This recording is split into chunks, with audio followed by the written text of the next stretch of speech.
So Jacob put his wives and children on camels, and he drove all his livestock in front of him. He packed all the belongings he had acquired in Padanaram and set out for the land of Canaan, where his father Isaac lived. At the time they left, Laban was some distance away, shearing his sheep.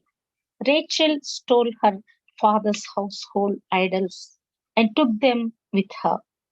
Jacob outwitted Laban the Aramean, for they set out secretly and never told Laban they were leaving. So Jacob took all his possessions with him and crossed the Euphrates River, heading for the hill country of Gilead. 3 days later, Laban was told that Jacob had fled. So he gathered a group of his relatives and set out in hot pursuit. He caught up with Jacob 7 days later in the hill country of Gilead. But the previous night, God had appeared to Laban the Aramean in a dream and told him, I am warning you, leave Jacob alone. Laban caught up with Jacob as he was camped in the hill country of Gilead, and he set up his camp not far from Jacob's. What do you mean by deceiving me like this? Laban demanded. How dare you drag my daughters away like prisoners of war? Why did you slip away secretly? Why did you deceive me? And why don't you say you wanted to leave? I would have given you a farewell feast with singing and music accompanied by tambourines and harps. Why don't you let me kiss my daughters and grandchildren and tell them goodbye? You have acted very foolishly. I could destroy you, but the God of your father appeared to me last night and warned me, leave Jacob alone. I can understand your feeling that you must go and your intense longing for your father's home. But why have you stolen my gods? I rushed away because I was afraid. Jacob answered, I thought you would take your daughters from me by force. But as for your gods, see if you can find them and let the person who has taken them die. And if you find anything else that belongs to you, identify it before all these relatives of ours, and I will give it back. But Jacob did not know that Rachel had stolen the household idols. Laban went first into Jacob's tent to search there, then into Leah's, and then the tents of the two servant wives, but he found nothing. Finally, he went into Rachel's tent. But Rachel had taken the household idols and hidden them in her camel's saddle, and now she was sitting on them. When Laban had thoroughly searched her tent without finding them, she said to her father, please, sir, forgive me if I don't get up for you. I am having my monthly period. So Laban continued his search, but he could not find the household idols. Then Jacob became very angry and he challenged Laban. What's my crime? He demanded. What have I done wrong to make you chase after me as though I were a criminal? You have rummaged through everything I own. Now show me what you found that belongs to you. So set it out here in front of us before our relatives for all to see. Let them judge between us. For 20 years I have been with you, carrying, caring for your flocks. In all that time, your sheep and goats never miscarried. In all those years, I never used a single ram of yours for food. If any were attacked and killed by wild animals, I never showed you the carcass and asked you to reduce the count of your flock. No, I took the loss myself. You made me pay for every stolen animal, whatever it was taken in broad daylight or in the dark of night. I work for you through the scorching hot of the day and through cold and sleepless nights. Yes, for 20 years I slaved in your house. I worked for 14 years sending your two daughters and then 6 more years for your flock. And you changed my wages 10 times. In fact, if the God of my father had not been on my side, the God of Abraham and the fearsome God of Isaac, you would have sent me away empty handed. But God has seen your abuse and my hard work. That is why he appeared to you last night and rebuked you. Laban replied to Jacob, these women are my daughters, these children are my grandchildren, and these flocks are my flocks. In fact, everything you see is mine. But what can I do now about my daughters and their children? So come, let's make a covenant, you and I, and it will be a witness to our commitment. So Jacob took a stone and set it up as a monument. Then he told his family members, gather some stones. So they gathered stones and piled them in a heap. Then Jacob and Laban sat down beside the pile of stones to eat a covenant meal. To commemorate the event, Laban called the place Jegar Saha Duta, which means witness pile in Aramaic, and Jacob called it Galid, which means witness pile in Hebrew.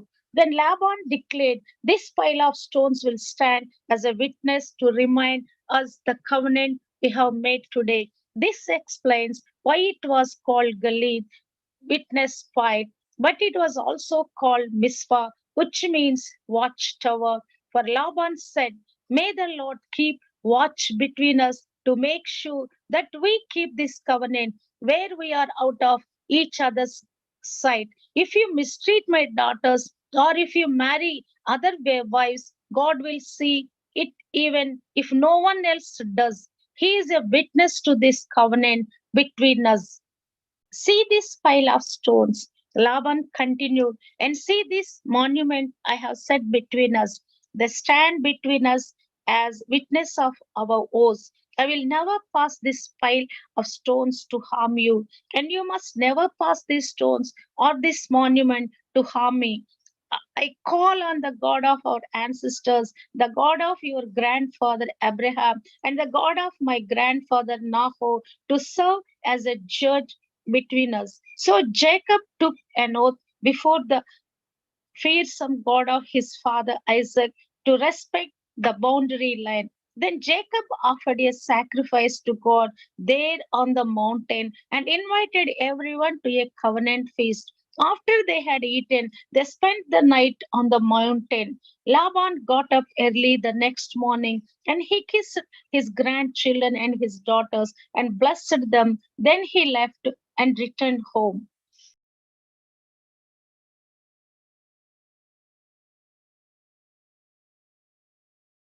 Genesis chapter 32. As Jacob started on his way again, angels of God came to meet him. When Jacob saw them, he exclaimed, this is God's camp. So he named the place Mahanaim. Then Jacob sent messengers ahead to his brother Esau, who was living in the region of Seir in the land of Edom. He told them, give this message to my master Esau. Humble greetings from your servant Jacob. Until now, I have been living with Uncle Laban, and now I own cattle, donkeys, flocks of sheep and goats, and many servants, both men and women. I have sent these messengers to inform my Lord of my coming, hoping that you will be friendly to me.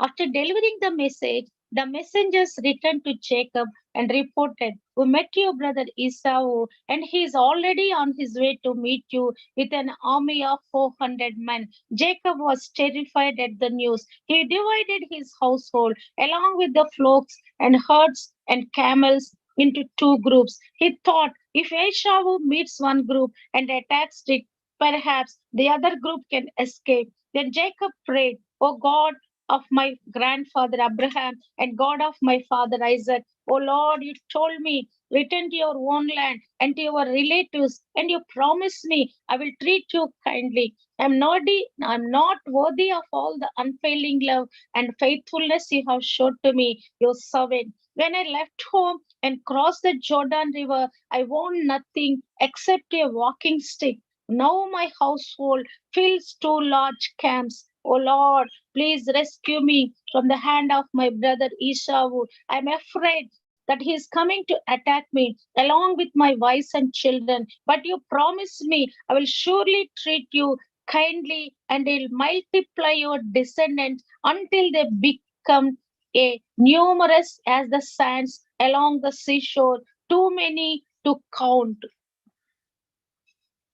Jacob stayed where he was for the night. Then he selected these gifts from his possessions to present to his brother Esau 200 female goats, 20 male goats, 200 ewes, 20 rams, 30 female camels with their young, 40 cows, 10 bulls, 20 female donkeys, and 10 male donkeys. He divided these animals into herds and assigned each to different servants. Then he told his servants, go ahead of me with the animals, but keep some distance between the herds. He gave these instructions to the men leading the first group. When my brother Esau meets you, he will ask, whose servants are you? Where are you going? Who owns these animals? You must reply, they belong to your servant Jacob, but they are a gift for his master Esau. Look, he is coming right behind us. Jacob gave the same instruction to the second and third headsmen and to all who followed behind the heads. You must say the same thing to Esau when you meet him. And be sure to say, look, your servant Jacob is right behind us. Jacob thought,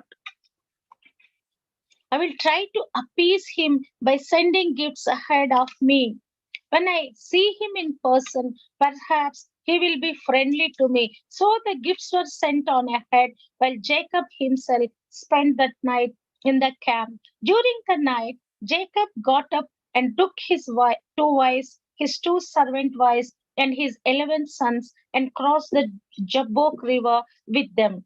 After taking them to the other side, he sent over all his possessions.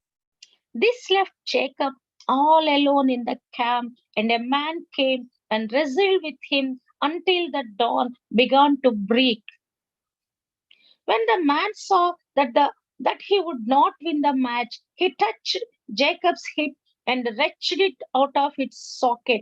Then the man said, let me go, for the dawn is breaking. But Jacob said, I will not let you go until you bless me. What is your name? The man asked. He replied, Jacob. Your name will no longer be Jacob, the man told him. From now on, you will be called Israel, because you have fought with God and with men and have won. Please tell me your name. Jacob said, why do you want to know my name? The man replied. Then he blessed Jacob there. Jacob named the place Peniel, which means face of God. For he said, I have seen God to face, yet my life has been spared. The sun was rising as Jacob left Peniel, and he saw limping because of the injury to his hip. Even today, the people of Israel don't eat the tendon near the hip socket because of what happened that night when the man strained the tendon of Jacob's hip.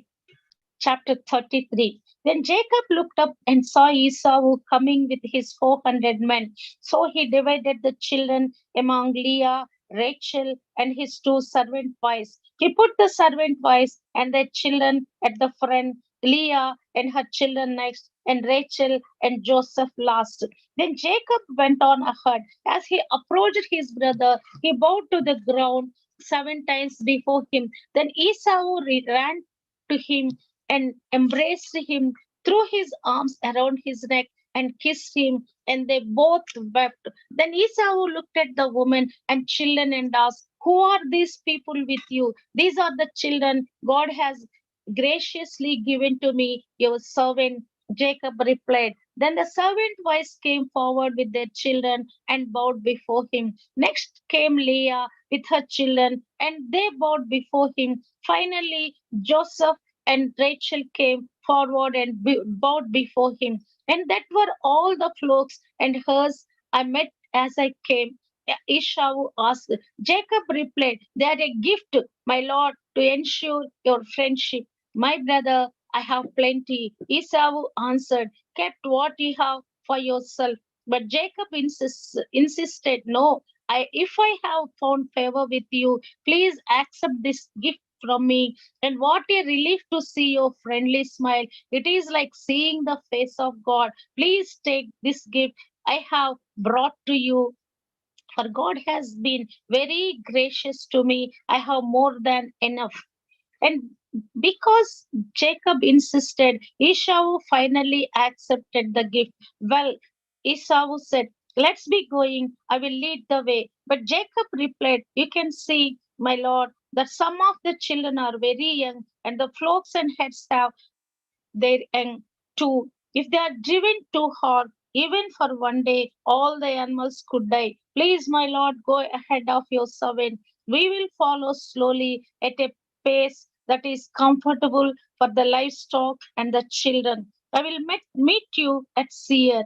All right, Esau said, but at least let me aside some of my men to guide and protect you. Jacob responded, that's not necessary. It's enough that you have received me warmly, my lord. So Esau turned round, turn, turned around and started back to Seir that same day. Jacob, on the other hand, traveled on to Succoth. There he built himself a house and made shelters for his livestock. That is why the place was named Succoth, which means shelters.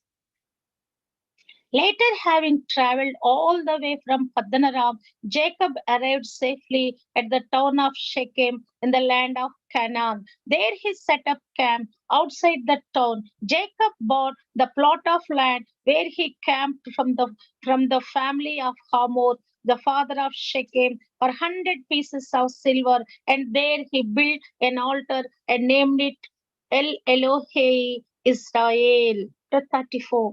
One day, Dinah, the daughter of Jacob and Leah, went to visit some of the young women who lived in the area. But when the local prince Shechem, son of Hamor, the Hivite, saw Dinah, he seized her and raped her, but then he fell in love with her and he tried to win her affection with tender words. He said to his father Hamor, get me this young girl, I want to marry her.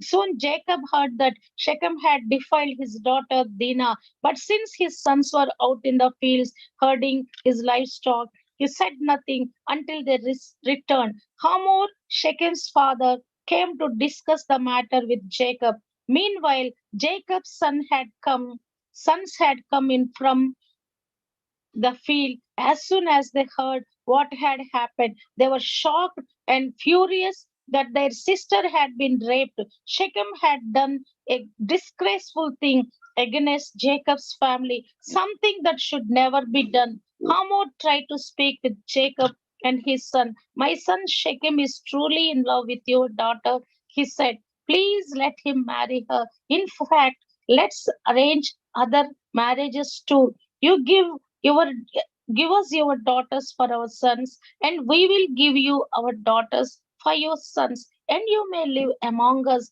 The land is open to you. Settle here and trade with us, and feel free to buy property in the area.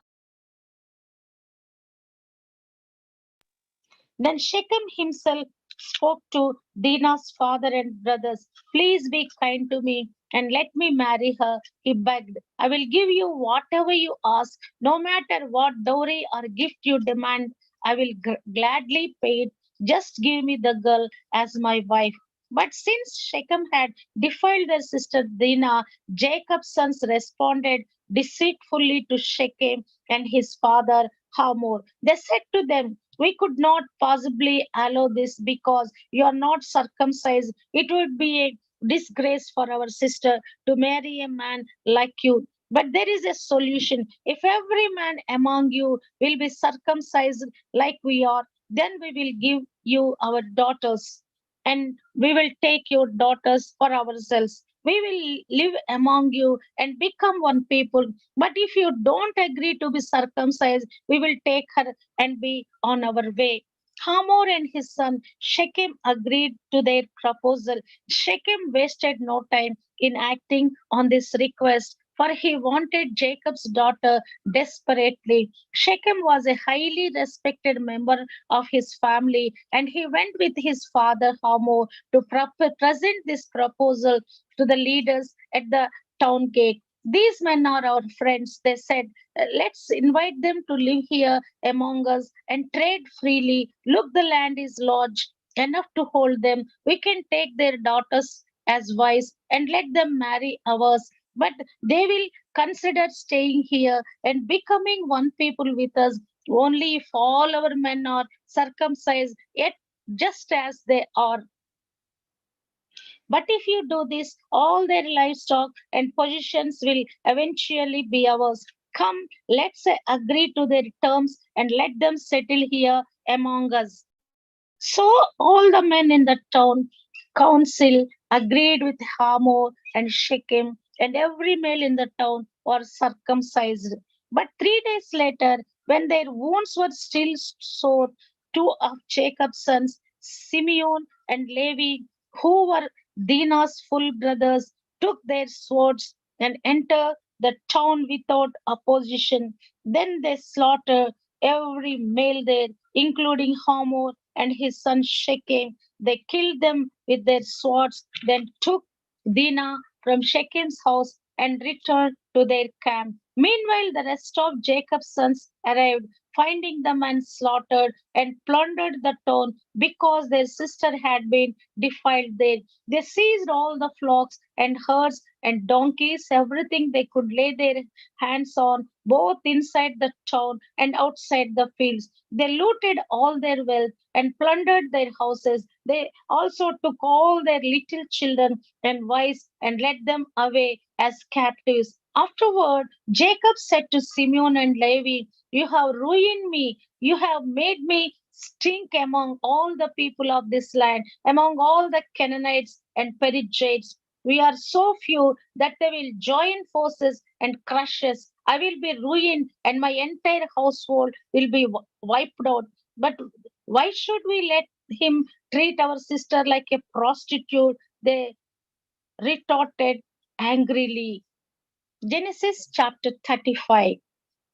Then God said to Jacob, "Get ready and move to Bethel and settle there. Build an altar there to the God who appeared to you when you fled from your brother Esau." So Jacob told everyone in his household, "Get rid of all your pagan idols, purify yourselves, and put on clean clothing. We are now going to Bethel, where I will build an altar to the God who answered my prayers when I was in distress. He has been with me where wherever I have gone." So they gave Jacob all their pagan idols and earrings, and he buried them under the great tree near Shechem. As they set out, a terror from God spread over the people in all the towns of the area, so no one attacked Jacob's family. Eventually, Jacob and his household arrived at Luz, also called Bethel, in Canaan. Jacob built an altar there and named the place El Bethel, which means God of Bethel, because God had appeared to him there when he was fleeing from his brother Esau. Soon after this, Rebekah's oldest Deborah died. She was buried beneath the oak tree in the valley below Bethel. Ever since, the tree has been called Alon Bakuch, which means oak of weeping. Now that Jacob had returned from Padanaram, God appeared to him again at Bethel. God blessed him, saying, "Your name is Jacob, but you will not be called Jacob any longer. From now on, your name will be Israel." So God renamed him Israel. Then God said, "I am El Shaddai, God Almighty. Be fruitful, and multiply, will become a great nation. Even many nations, kings will be among your descendants. And I will give you the land I once gave to Abraham and Isaac. Yes, I will give it to you and your descendants after you. Then God went up from the place where he had spoken to Jacob. Jacob set up a stone pillar to mark the place where God had spoken to him. Then he poured wine over it as an offering to God and anointed the pillar with oil, olive oil. And Jacob named the place Bethel, which means house of God, because God had spoken to him there. Leaving Bethel, Jacob and his clan moved on toward Ephrath.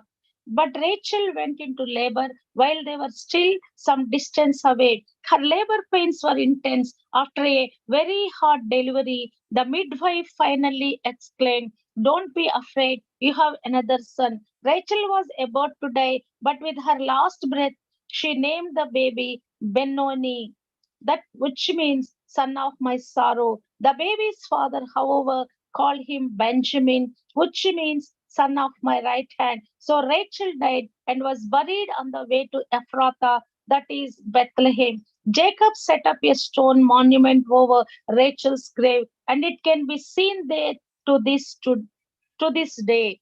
Then Jacob traveled on and camped beyond Migdal Eder, while he was living there, Reuben had intercourse with Bilhah, his father's concubine, and Jacob soon heard about it. These are the names of the 12 sons of Jacob. The sons of Leah were Reuben, Jacob's oldest son, Simeon, Levi, Judah, Issachar, and Jebulun. The sons of Rachel were Joseph and Benjamin. The sons of Bilhah, Rachel's servant, were Dan and Naphtali. The sons of Jilpah, Leah's servant, were Gad and Asher. These are the names of the sons who were born to Jacob at Padanaram. So Jacob returned to his father Isaac in Mamre, which is in near Kiriath Tarba, now called Hebron, where Abraham and Isaac had both lived as foreigners. Isaac lived for 180 years. Then he breathed his last and died at a ripe old age, joining his ancestors in death. And his sons Esau and Jacob buried him. Genesis chapter 36. This is the account of the descendants of Esau, also known as Edom. Esau married two young women from Canaan, Ada, the daughter of Elon the Hittite, and Oholibama, the daughter of Anna and granddaughter of Zibeon the Hivite. He also married his cousin Basemat, who was the daughter of Ishmael and the sister of Nebaioth. Ada gave birth to a son named Eliphaz for Esau. Basamat gave birth to a son named Reuel. Oholibama gave birth to sons named Jeush, Jalam, and Korah. All these sons were born to Esau in the land of Canaan. Esau took his wives, his children, and his entire household, along with his livestock and cattle, all the wealth he had acquired in the land of Canaan, and moved away from his brother Jacob. There was not enough land to support them both because of all the livestock and possessions they had acquired. So Esau, also known as Edom, settled in the hill country of Seir. This is the account of Esau's descendants, the Edomites, who lived in the hill country of Seir. These are the names of Esau's sons: Eliphaz, the son of Esau's wife Ada, and Reuel, the son of Esau's wife Basebat. The descendants of Eliphaz were Teman, Omar, Jepho, Gatam, and Kenaz. Timnah, the concubine of Esau's son Eliphaz, gave birth to a son named Amalek. These are the descendants of Esau's wife Ada. The descendants of Reuel were Nahath, Jerah, Shema, and Mizzah. These are the descendants of Esau's wife Basemat. Esau also had sons through Oholibama, the daughter of Hannah and granddaughter of Zibeon. Their names were Jerush, Jelam, and Korah. These are the descendants of Esau who became the leaders of various clans. The descendants of Esau's oldest son, Eliphaz, became the leaders of the clans of Teman, Omer, Zepho, Kenaz.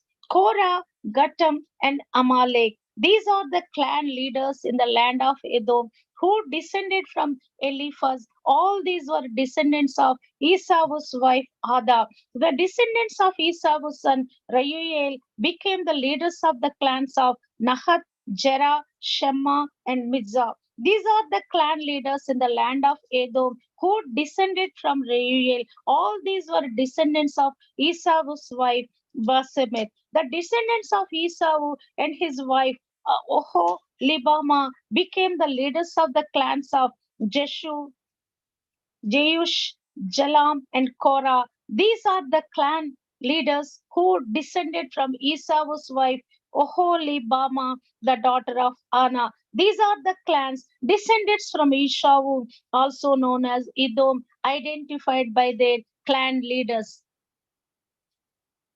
These are the names of the tribes that descended from Seir, the Heroid. They lived in the land of Edom, Lotan, Shobal, Zebion, Anna, Dishon, Ezer, and Dishan. These were the Heroid clan leaders. The descendants of Seir who lived in the land of Edom. The descendants of Lotan were Hori and Haman. Lothan's sister was named Timnah. The descendants of Shobal were Alvan, Manahath, Ebal, Shepo, and Onam. The descendants of Zibeon were Aha and Anna. This is the Anna who discovered the hot springs in the wilderness while he was grazing his father's donkeys. The descendants of Anna were his son Dishon and his daughter Oholibama. The descendants of Dishon were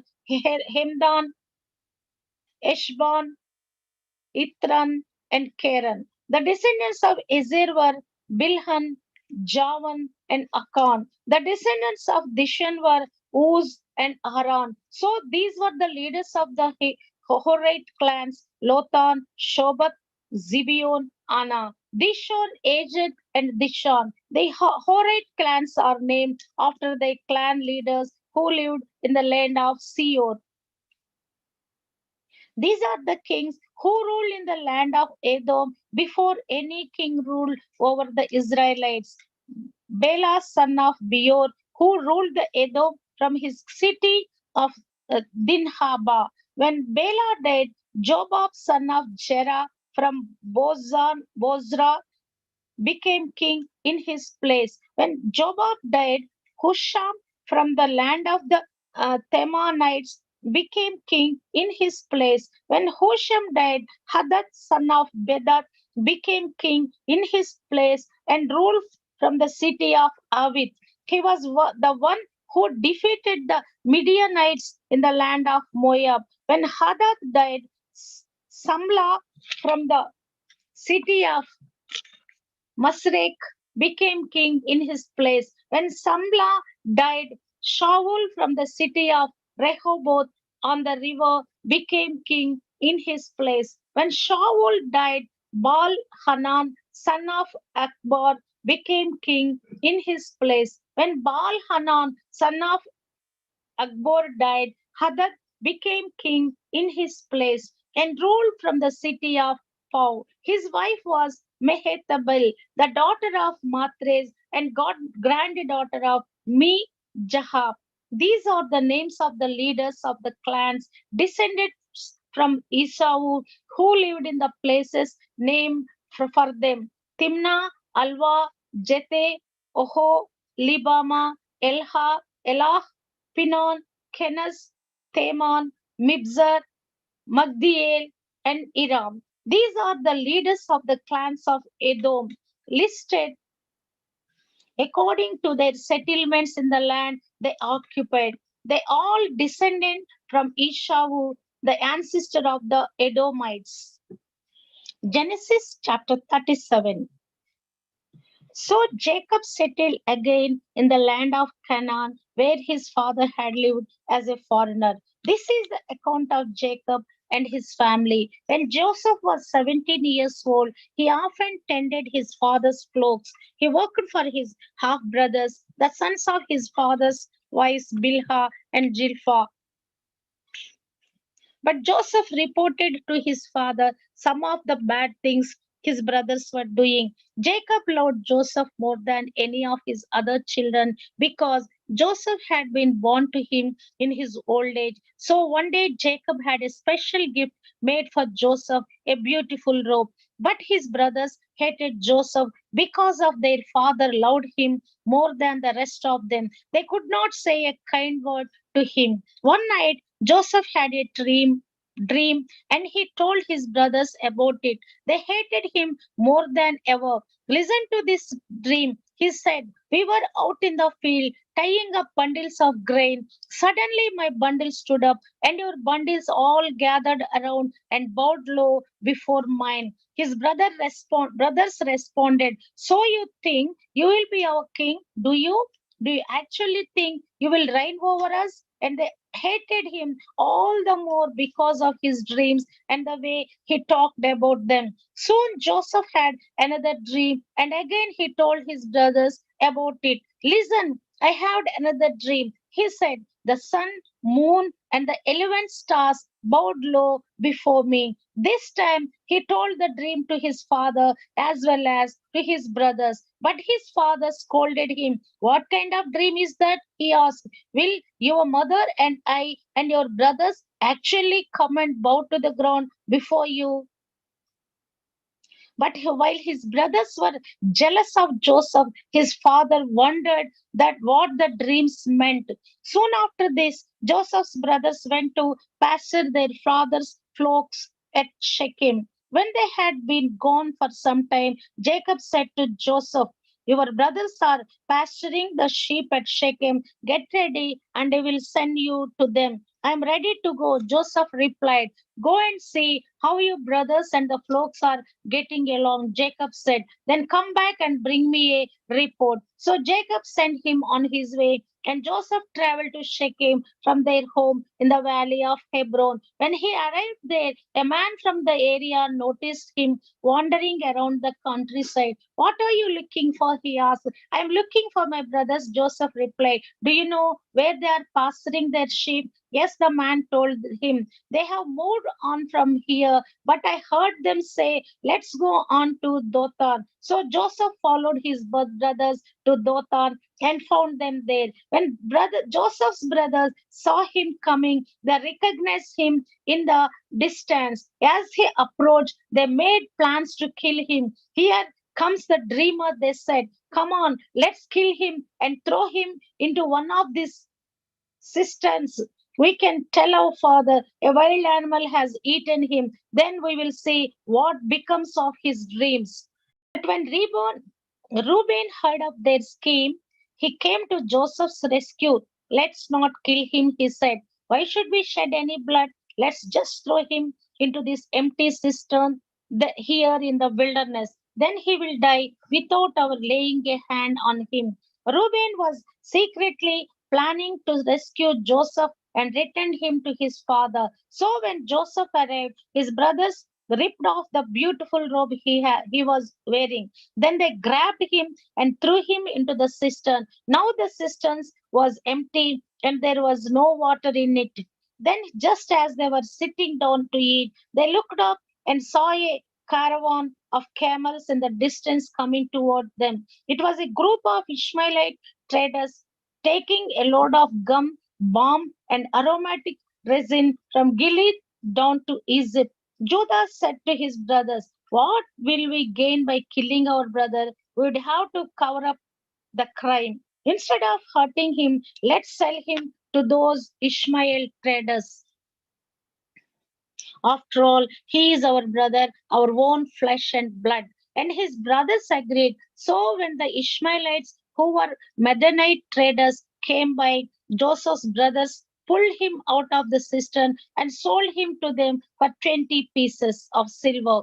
And he trades and the traders took him to Egypt. Sometime later, Reuben returned to get Joseph after the cistern. When he discovered that Joseph was missing, he tore his clothes in grief. Then he went back to his brothers and lamented, "The boy is gone. What will I do now?" Then the brothers killed a young goat and dipped Joseph's robe in its blood. They sent the beautiful robe to their father with the message, "Look at what we found. Does not this robe belong to your son?" Their father recognized it immediately. "Yes," he said, "it is my son's robe. A wild animal must have eaten him." Joseph was clearly being torn to pieces. Then Jacob tore his clothes and dressed himself in burlap. He mourned deeply for his son for a long time. His family all tried to comfort him, but he refused to be comforted. "I will go to my grave mourning for my son," he would say, and then he would weep. Meanwhile, the Midianite traders arrived in Egypt where they sold Joseph to Potiphar, an officer of Pharaoh. The king of Egypt, Pharaoh, Potiphar, was captain of the place God. Chapter 38.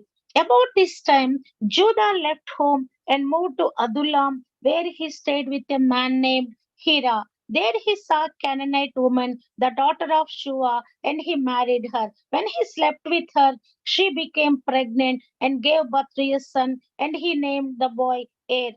Then she became pregnant again and gave birth to another son, and she named him Onan.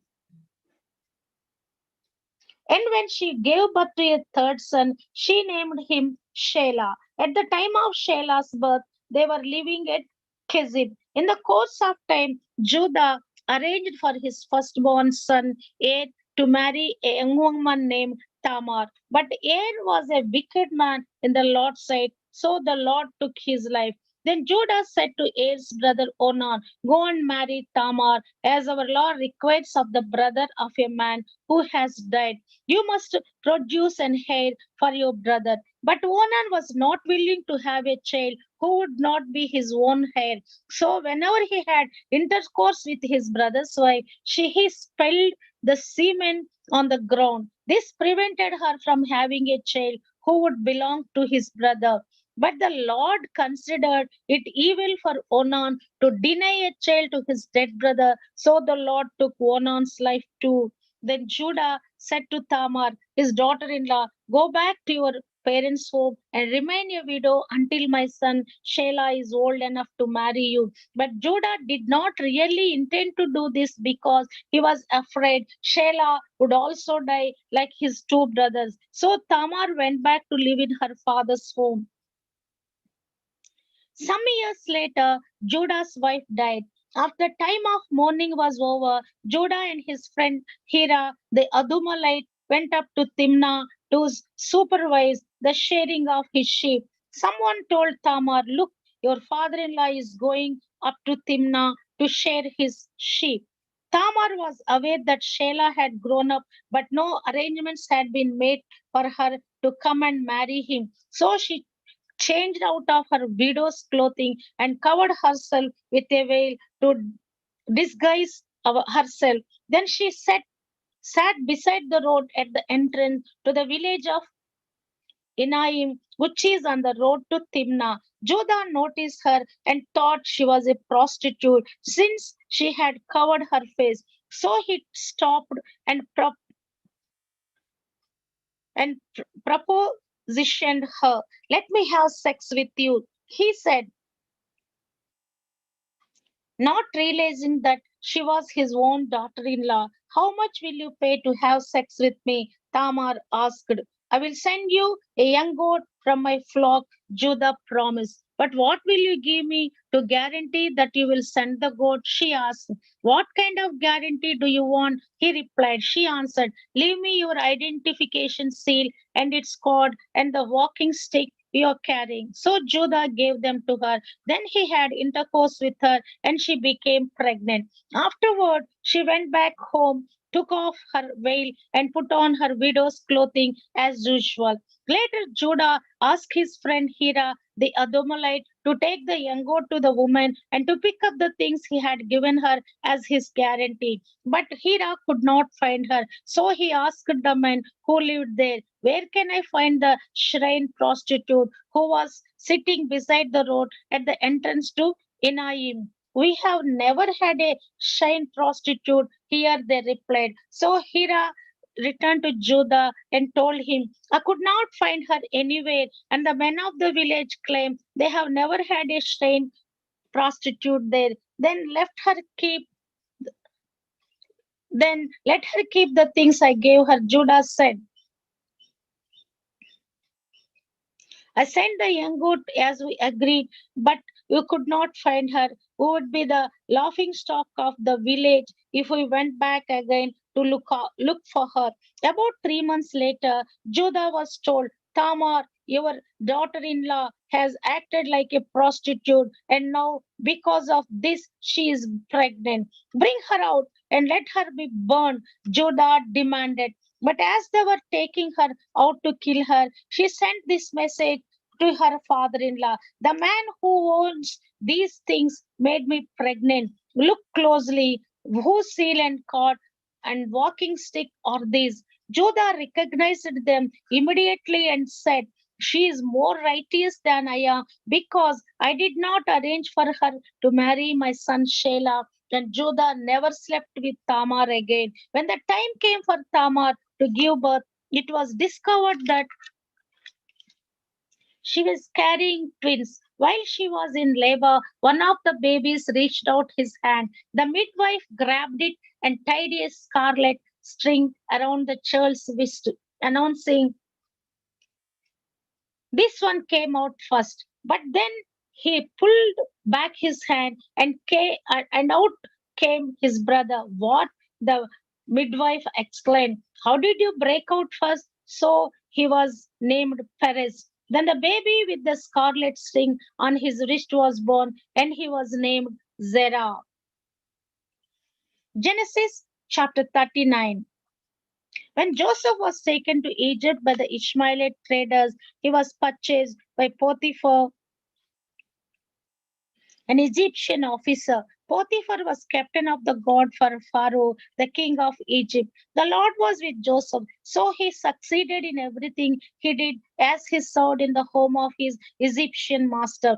Potiphar noticed this and realized that the Lord was with Joseph, giving him success in everything he did. This pleased Potiphar, so he soon made Joseph his personal attendant. He put him in charge of his entire household and everything he owned. From the day Joseph was put in charge of his master's household and property, the Lord began to bless Potiphar's household for Joseph's sake. All his household affairs ran smoothly, and his crops and livestock flourished. So Potiphar gave Joseph complete administrative responsibility over everything he owned. With Joseph there, he did not worry about a thing except what kind of food to eat. Joseph was a very handsome and well built young man, and Potiphar's wife soon began to look at him lustfully. "Come and sleep with me," she demanded. But Joseph refused. "Look," he told her, "my master trusts me with everything in his entire household. No one there has more authority than I do. He has held back nothing from me except you, because you are his wife. You could how could I do such a wicked thing? It would be a great sin against God." She kept putting pressure on Joseph day after day, but he refused to sleep with her, and he kept out of her way as much as possible. One day, however, no one else was around when he went in to do his work. She came and grabbed him by his cloak, demanding, "Come on, sleep with me." Joseph tore himself away, but he left his cloak in her hand as he ran from the house. When she saw that she was holding his cloak and he had fled, she called out to her servants. Soon all the men came running. "Look," she said, "my husband has brought this Hebrew slave here to make fools of us." He came into my room to rape me, but I screamed. When he heard me scream, he ran outside and got away, but he left his cloak behind with me. She kept the cloth with her with her until her husband came home. Then she told him her story. That Hebrew slave you have brought into our house tried to come in and fool around with me. She said, but when I screamed, he ran outside, leaving his cloak with me. Potiphar was furious when he heard his wife's story about how Joseph had treated her. So he took Joseph and threw him into the prison where the king's prisoners were held, and there he remained. But the Lord was with Joseph in the prison and showed him his faithful love, and the Lord made Joseph a favorite with the prison warden. Before long, the warden put Joseph in charge of all the other prisoners and over everything that happened in the prison. The warden had no more worries because Joseph took care of everything. The Lord was with him and caused everything he did to succeed. Chapter 40. Sometime later, Pharaoh's chief cupbearer and chief baker offended their royal master. Pharaoh became angry with these two officials and he put them in the prison where Joseph was in the place of the captain of the guard. They remained in prison for quite some time, and the captain of the guard assigned them to Joseph, who looked after them. While they were in prison, Pharaoh's cupbearer and baker each had a dream one night, and each dream had its own meaning. When Joseph saw them the next morning, he noticed that they both looked upset. Why do you look so worried today? He asked them. And they replied, we both had dreams last night, but no one can tell us what they mean. Interpreting dreams is God's business. Joseph replied, go ahead and tell me your dreams. So the chief cupbearer told Joseph his dream first. In my dream, he said, I saw a grapevine in front of me. The vine had three branches that began to bud and blossom, and soon it produced clusters of ripe grapes. I was holding Pharaoh's wine cup in my hand, so I took a cluster of grapes and squeezed the juice into the cup. Then I placed the cup in Pharaoh's hand. This is what the dreams mean, Joseph said. The three branches represent 3 days. Within 3 days, Pharaoh will lift you up and restore you to your position as his chief cupbearer. And please remember me and do me a favor when things go well for you. Mention me to Pharaoh so he might let me out of this place. For I was kidnapped from my homeland, the land of the Hebrews, and now I am here in prison, but I did nothing to deserve it. When the chief baker saw that Joseph had given the first dream such a positive interpretation, he said to Joseph, I had a dream too. In my dream, there were three baskets of white pastries staked on my head. The top basket contained all kinds of pastries for Pharaoh, but the birds came and ate them from the basket on my head. This is what the dream means. Joseph told him the three baskets also represent 3 days. 3 days from now, Pharaoh will lift you up and impale your body on a pole. Then birds will come and pick away at your flesh. Pharaoh's birthday came 3 days later, and he prepared a banquet for all his officials and staff. He summoned his chief cupbearer and chief baker to join the other officials. He then restored the chief cupbearer to his uh, former position so he could again hand Pharaoh his cup. But Pharaoh impaled the chief baker just as Joseph had predicted when he interpreted his dream. Pharaoh's chief cupbearer, however, forget all about Joseph, never giving him another thought.